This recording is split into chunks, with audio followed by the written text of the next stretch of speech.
Primeiro, você vai computar o seu tempo de contribuição. O INSS tem que fazer isso. Todo o período de contribuição, desde quando você começou a trabalhar pela primeira vez. Para depois calcular a pontuação, né? Vai calcular ali sua idade e a pontuação. Conseguiu atingir a pontuação, aí vai seguir com o cálculo. Se não seguir aquela pontuação que eu falei, de 93 pontos para as mulheres e 103 para os homens agora em 2026, né? Sendo que 2027 muda, né, nos próximos anos, então já para o cálculo por aqui. Se não tiver dado esse valor, já para. Deu? Tá certinho? Deu 35 de contribuição? Deu 103 de pontos para os homens? E o mesmo aconteceu com as mulheres, 93 pontos.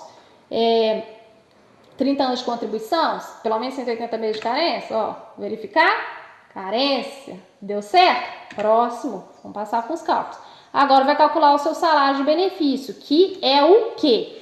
Esse aqui, eu vou falar que essa aqui é a dúvida de muitas pessoas, pessoas leigas e também profissionais da área, né? Ou aqueles que querem ingressar na área, né? Não começou, não entende muito, já quer entender, querendo entrar nessa parte de cálculos, né? Como é que funciona? Até tem profissionais que já estão na área previdenciária, mas não manjam de cálculos.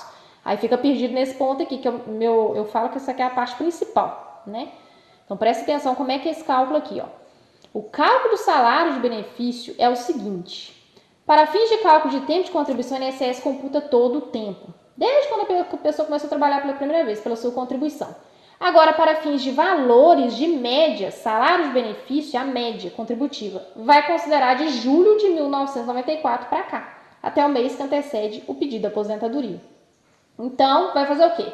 Vai fazer uma média aritmética simples de todos os seus salários de contribuição, que é aquele valor que você, a sua base contributiva, eu falo salário de contribuição, o quê? Exemplo, hoje o salário mínimo, agora em 2026, mudou para R$ 1.621. R$ 1.621 é um exemplo de uma base, de um salário de contribuição. Agora, o valor que saiu do seu bolso, que você pagou, chama contribuição. Pode ser de 5% de 1.621, 11% de 1.621, 20% de 1.621, ou aquela tabela lá progressiva de quem trabalha de carteira assinada, que é de 7,5% a 14%. Esse valor sai do bolso. O que vai lá para o cálculo, que está lá dentro daquele documento que eu mostrei do CNIS, que estava a competência, o salário de contribuição, é o que vai ser utilizado para essa média. Então, pega todos os seus salários de contribuição desde 1994 até o mês que antecede o pedido de aposentadoria, soma todas, né, esses salários de contribuição atualizados monetariamente, limitados ao teto previdenciário vigente. Agora, em 2026, o teto previdenciário está R$ 8.537,55. Então, limitou, fez a média, dividiu pela quantidade de salários, achou esse salário de benefício. Sendo que, agora, com a reforma, né, nós temos aí a regra do descarte, que a gente pode descartar os menores salários de contribuição que possam vir a prejudicar o valor final da sua aposentadoria, também prestando atenção aí no novo divisor mínimo. Antes da reforma tinha um divisor mínimo, né, já existia. Só que depois que a reforma foi retirada, esse divisor mínimo, ficou um tempo sem, e agora voltaram com o divisor mínimo. Se eu não me engano foi em 2022, maio de 2022. Que é o quê? Você pode descartar as menores contribuições, os menores salários de contribuição, ajudando aí no aumento do valor do benefício.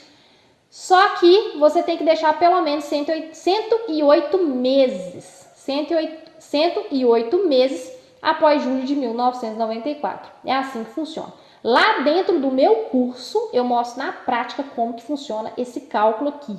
Mostra no descarte, descartando, mostrando a aplicação do divisor. Fala até do milagre da contribuição única, que teve um período que pôde aplicar o milagre, né? Onde pessoas que contribuíram ali com o salário mínimo a vida inteira conseguiram uma aposentadoria de R$ 3.500, R$ 4.000. Pois é. Então, esse novo divisor mínimo, ele veio aí realmente para tirar algumas possibilidades. Foi uma brecha aí que a lei deixou, né? E voltaram com o divisor, mas de um novo jeito. Antes da reforma era bem diferente, né? Não era descarte, era desconsideração. E lá no meu curso eu explico tintim por tintim como que funciona isso aqui na prática. Mas o que vocês precisam saber aqui, nessa aula que é mais rasa, né? Eu não consigo explicar assim de forma muito aprofundada, é que faz toda essa soma, divide pela quantidade, salários atualizados, limitados ao teto, aplicando descarte e um novo divisor mínimo. E a gente encontra um valor, tá? Para depois aplicar um coeficiente. Qual que é o coeficiente, Ana? Vamos supor, vou mostrar um caso aqui para vocês. A pessoa encontrou um valor aí de R$5.000 de salário e benefício. Qual vai ser o coeficiente? O coeficiente vai depender do tempo de contribuição, na regra do descarte também, o que descartou, o que deixou. Então, o coeficiente funciona assim. Começa com 60% por ter completado aqueles requisitos mínimos que eu citei, né? Tá lembrado dos requisitos mínimos? Completou? Passou? Então, você já ganha 60%. E você ganha mais 2% a cada ano que exceder os 15 anos de contribuição se você for mulher e os 20 anos de contribuição se você for homem. Então, é assim que funciona. Sendo que pode chegar a 100% e ultrapassar 100%. Agora, o pedágio de 50% e de 100% é fixado em 100%, não passa. Vocês vão ver lá quando vocês for assistir as outras aulas. Agora, nesse aqui, pode sim ser um coeficiente maior do que 100% e aumentar ainda mais o salário de benefício. Exemplo prático aqui para vocês, tá? Já vou dar um exemplo aqui. Sendo que o valor final da sua aposentadoria do seu cliente não pode ser inferior ao salário mínimo vigente, que agora está 1.621 para esse ano, né? Vai depender de quanto você está assistindo esse vídeo. E não pode ser também maior que o teto previdenciário vigente, exceto em acordos internacionais, que aí, se estiver utilizando acordo, dependendo do acordo, pode sim ser um benefício inferior ao salário mínimo. Então, fica de olho. Vamos ao exemplo aqui do José para vocês, né? O José, todo felizão, né?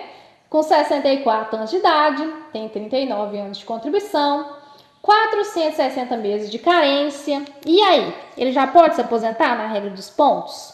Sim ou não? O que vai acontecer? O INSS vai fazer todo aquele movimento que eu mostrei aqui para vocês, né? Vai confirmar a idade? Precisa? Não precisa de idade. Ele pode aposentar qualquer idade, desde que agora ele complete 103 pontos, que é a soma da idade, 64 anos, mais o seu tempo de contribuição. 64 mais 39 vai dar os 103 pontos que ele precisa. Então, ok, ele conseguiu os pontos. E o que o INSS vai ter que fazer agora? Ele vai usar a fórmula de RMI igual a SB vezes coeficiente, onde RMI é a renda mensal inicial, é o valor que a gente está procurando. SB é o salário de benefício, aquela média. E coeficiente é aquele que eu citei, que é aquele percentual que é aplicado, que pode subir o valor da sua aposentadoria ou abaixar. Então, vamos supor que na hora que a gente for calcular o salário de benefício aqui do José, tenha dado um valor de R$ 4.500. Então, fizemos aquela média todinha, aplicamos um novo divisor, né? No caso dele não precisou, né? Não teve descarte, porque senão ia atrapalhar a pontuação dele. Igual eu falei, o descarte ele tem mais detalhes, se você quiser entender mais, já sabe onde é que tem, né? Então, aí eu não descartei no caso dele, porque se eu descartasse ele ia perder a pontuação, ele precisava de 103 pontos, enfim. Achou R$ 4.500. O coeficiente ficou em 98%. Por que 98%? Porque se você for fazer o cálculo, ele tem 39 anos de contribuição, né? E qual que é a regra aqui? 39 anos, né? Se ele ultrapassar os 20 anos de contribuição, ele ganha 2% a cada ano que exceder, no caso de um homem. Então, 39 menos 20 vai dar 19. Vezes 2, 38% que ele ganhou aqui. Mais os 60, 98%. Então, nesse caso aqui vai ter uma redução, uma pequena redução. Ele vai receber no final, que é 4.500 vezes 98%, um valor de 4.410 de aposentadoria. Bem bacana, é um valor bacana. E olha que agora ele não conseguiria se aposentar em outro regramento. Vamos supor que a gente analisou os outros regramentos, ele não consegue, né? Aí a por idade ia ser ano que vem. Então ele já consegue se aposentar com um valor bem relevante agora. E o exemplo aqui da Maria, mesma coisa, gente, mesma coisa para mulherada. 59 anos de idade, não me interessa, não estou com problema aqui com a idade, quero saber da pontuação. Se eu somar 59 mais 34, vai dar os 93 pontos? Sim, somei, deu sim os 93 pontos. Carência? Ok, tem até mais. Então, qual que vai ser o cálculo? SB, né, vezes o coeficiente. Então, o que é? R$ 4.000 que foi encontrado. Mas o coeficiente dela também deu 98%. Por quê?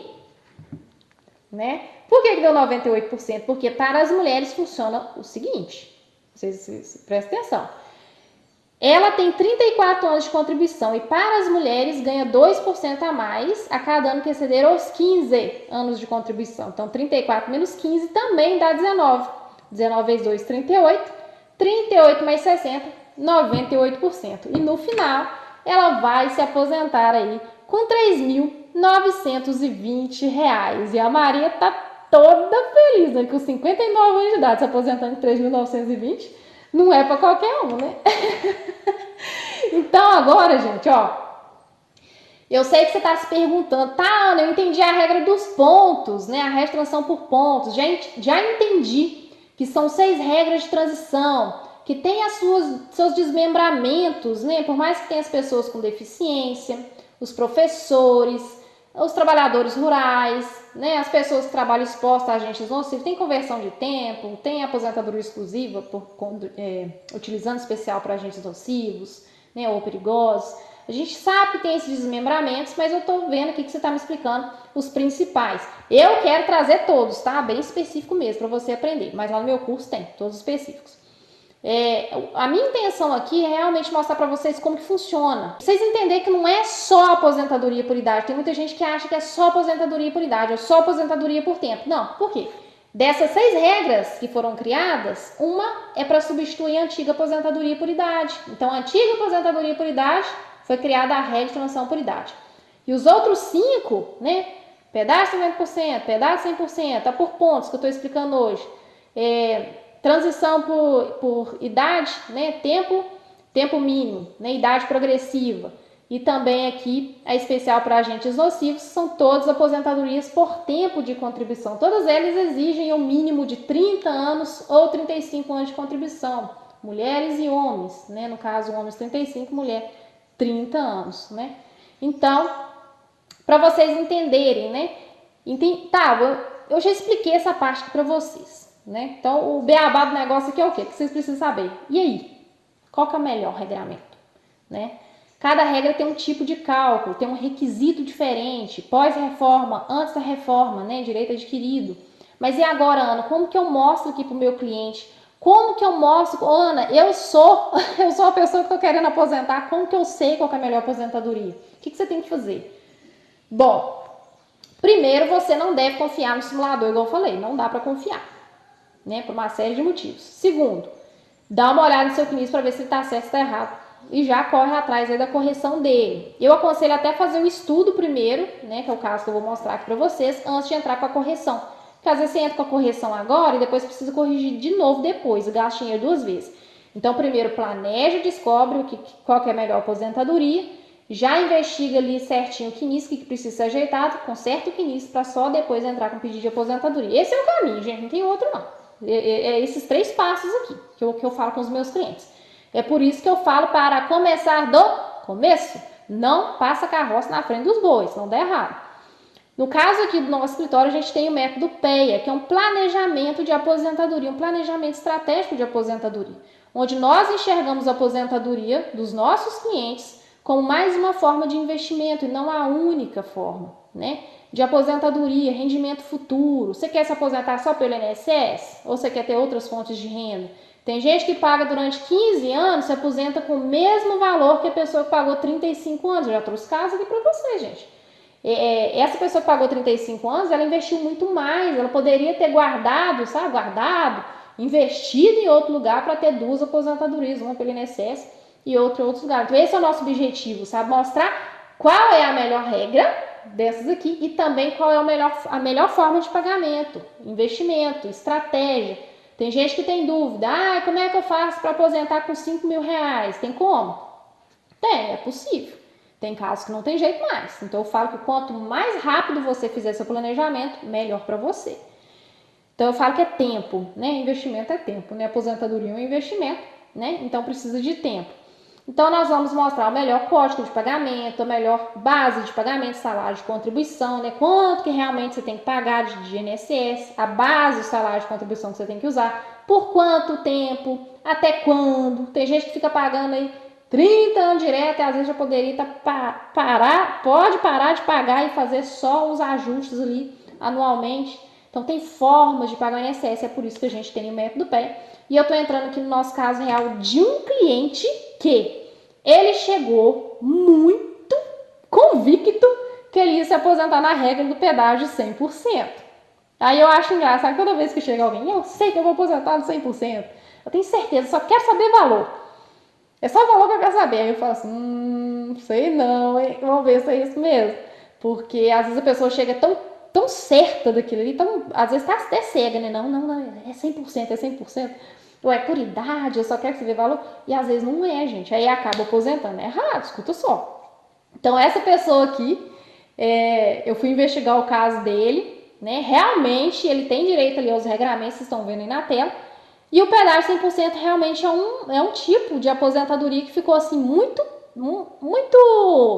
interessante para ele. As outras também ficaram, né? Mas a mais próxima ficou aqui o pedágio de 100%, que ficou para 28 de março de 2029. A gente fez planejamento agora no final de 2025, agora em dezembro, novembro. E aí eu descobri, não, beleza, pedágio 100%, realmente. Mas se ele aguardar até 2031, aposenta com valor ainda, né, melhor. Só que a gente for olhar a questão de investimento, realmente, olha lá, se for olhar o gráfico ali do pedágio 100% sai na frente, né? Porque não é só o valor da aposentadoria, também por quanto tempo, considerando a sua expectativa de vida. Por quanto tempo você vai receber essa aposentadoria de R$ 7.837, né? É muito tempo, então o gráfico, com certeza, ele ficou bem ali acima, ele destoou dos demais regras, né? Foi a mais benéfica. Só que aí eu fui analisar, ele é eletricista. Trabalhou muitos anos como eletricista. Aí eu falei assim, não, peraí, vamos lá, né? A gente sabe que trabalha exposto aí em ambientes perigosos, né? Aí entra aí no quesito de conversão de tempo especial em comum, ou até a própria aposentadoria especial, que não foi o caso dele, né? Mas aí eu fui fazer a conversão, olha o que eu descobri. Ele já pode se aposentar, preste atenção, uma pessoa que vai se aposentar a partir de 2029 com R$ 7.837. Vê isso aqui, gente, isso aqui não, é quase uma mágica, né? Aí a gente vai analisar e fazer conversão de tempo, que no caso dele tem alguns que passa batido, não consegue enxergar isso aqui, dependendo do que fizer, não vê isso aqui, fica esperando 2029. Por mais que seja bom também, né? Já pode se aposentar recebendo o teto previdenciário, se quiser agora. A gente descobriu isso agora no final de 2025. Então, tanto é que ele já está procurando, já está em busca aí dos demais PPPs, que ele já está com alguns em mãos, mas está pegando os PPPs, que é o perfil profissiográfico previdenciário, é o documento que ele precisa para comprovar, né, e o INSS acatar essas conversões. O INSS acatando essas conversões, ou até na justiça, se ele tiver a fim de brigar, se o INSS não aceitar, ele já consegue se aposentar recebendo o teto. Aqui está R$ 8.157, porque eu fiz o planejamento final de 2025, é o teto de 2025. Agora, em 2026, é o teto R$ 8.537. Então, se ele pedir aposentadoria agora em janeiro de 2026 e for concedida na regra por pontos, regra de transição por pontos, aí ele consegue se aposentar, gente, no teto previdenciário com 56 anos de idade. Nenhum outro regramento vai fazer isso por ele, não. Nenhum outro, nem o pedágio 100%, nem 50%. Quando a gente vai falar em melhor aposentadoria, entra regramento, estratégia de investimento, conversão de tempo, verificar ali o que realmente compensa. No caso dessa pessoa aqui, ele já está em cima, né? Mas se ele quiser continuar no mercado de trabalho, ele vai continuar e ele sempre contribui com valores acima. Então ele já ia continuar contribuindo para receber mais de aposentadoria, só que não precisa. Agora, se ele quiser ficar, vamos falar assim, tranquilo, né? E pedir a aposentadoria dele, ele já pode fazer isso. Tá aí a importância de você se planejar, se organizar antecipadamente. Eu tenho 31 anos de idade, né? Tô nessa área aqui desde 2020. Foi há mais tempo, tá? Que eu me apaixonei pela área, foi há mais tempo. Mas que eu tô aqui no YouTube já tem 5 anos falando sobre esse tema, mas a minha paixão veio lá em 2012. 2012. E foi muito engraçado, porque foi a época que eu não entendia nada de previdência. E eu comecei assim, quando eu entrei no meu primeiro emprego, que eu não sabia nada de nada, que eles começaram a descontar na minha folha de pagamento ali o INSS, eu entrei lá no RH e falei assim, o que é isso que tá descontando? Eu não quero isso, tira isso daqui. Aí eles foram me explicar que não tinha como, que era um tributo e tudo mais. E aí, foi aí que eu comecei a estudar sobre INSS, porque eles me explicaram, mas eu não queria aquilo, por que eu tô pagando, né? Então eu quero saber, por que que eu pago essa conta? Como que eu faço para pagar do jeito certo, não do jeito que eles querem, né? Com estratégia. Foi aí que eu comecei nesse universo previdenciário. É por isso que eu tô aqui hoje, né? Meu objetivo é levar conhecimento previdenciário para todos vocês, fazer com que vocês se aposentem da melhor forma possível pelo INSS através dos nossos ensinamentos e também os profissionais da área se apaixonem também por essa área e queiram entregar esse serviço de qualidade aí para os seus clientes. Eu fico por aqui, espero muito que vocês tenham gostado desse vídeo, desse aulão aqui e nos vemos nas próximas aulas. Um beijo, fica com Deus, tchau, tchau!